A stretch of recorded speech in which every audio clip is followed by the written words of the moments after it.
tutaendelea kutetea wafanyakazi.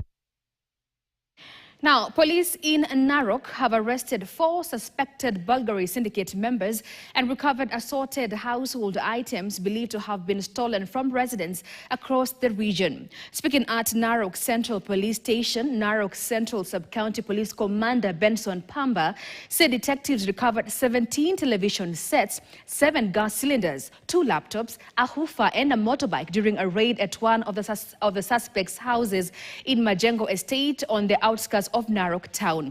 Pamba said investigators suspected the items were stolen since none of the suspects is licensed to operate an electronic business.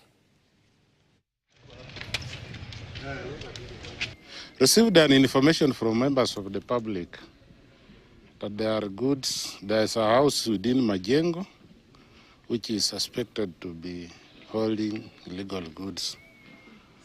They moved swiftly, stormed into the said houses, and on search recovered assorted electrical goods.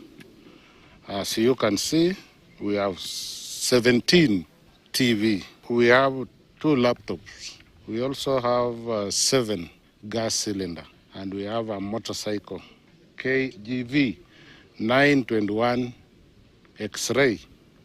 All these items were recovered from within Majengo, and they are suspected stolen. During the process, 4 suspects were arrested.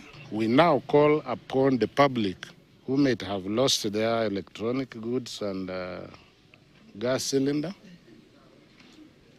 to turn up at Narok Central Police Station to identify the item. Now, residents of Kutu's town